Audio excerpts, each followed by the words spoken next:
Shalom, selamat sore. Perkenalkan nama saya Marsinandang Natalia Putar-Putar dengan NIM 2170452 dengan Prodi Ilmu Kesehatan Masyarakat Universitas Negeri Manado. Saya akan mempresentasikan dasar kependudukan.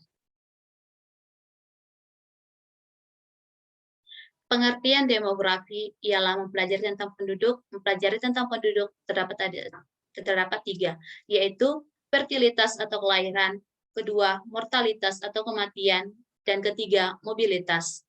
Hubungan kependudukan dengan kesehatan masyarakat ialah untuk saling mengetahui jumlah penduduk yang sehat dan yang sakit, dan pemerintah dapat memfasilitasi faktor kesehatan terhadap masyarakat. Ukuran kependudukan yaitu bilangan. Ukuran yang digunakan untuk menunjukkan jumlah absolut suatu penduduk atau kejadian demografi daerah tertentu. Rate yaitu jumlah kejadian. Rasio yaitu ukuran perbandingan satu jumlah dengan jumlah yang lain.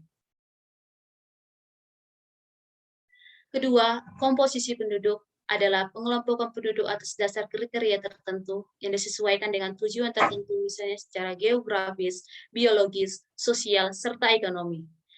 Ketiga, piramida penduduk adalah grafik khusus yang digunakan untuk menampilkan komposisi umur dan jenis kelamin dari suatu populasi atau kelompok. Keempat, distribusi penduduk adalah penyebaran penduduk dari suatu daerah ke daerah lainnya agar semua daerah dapat seimbang. Sumber data kependudukan terbagi atas tiga. Yang pertama yaitu sensus penduduk adalah suatu proses yang digunakan untuk mengumpulkan, mengolah, dan menyebarkan data kependudukan yang ada di suatu wilayah. Kedua, survei penduduk adalah proses pengambilan data penduduk menggunakan sampel data.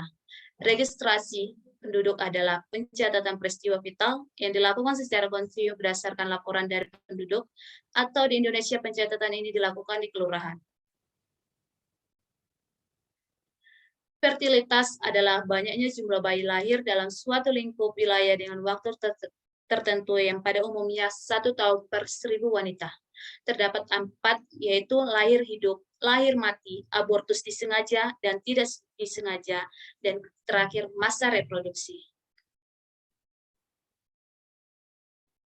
Fekunditas adalah potensi atau kemampuan fisiologis untuk memberikan kelahiran hidup. Terdapat 4, yaitu periode reproduksi wanita, dan kedua paritas, keempat replacement level fertility, dan keempat kelahiran. Anak lahir hidup dapat dicontohkan dengan Kecamatan Datu Bandar memiliki jumlah wanita berusia 44 tahun pada tahun 2020 dengan jumlah 6.250 jiwa, sedangkan jumlah bayi yang lahir adalah 250 jiwa, maka berapakah ALH-nya dapat dirumuskan dengan ALH sama dengan ALHI per PFI. Angka kelahiran tahunan dapat dirumuskan dengan GFR sama dengan B per PF 15 tahun sampai 44 tahun dikali 1000.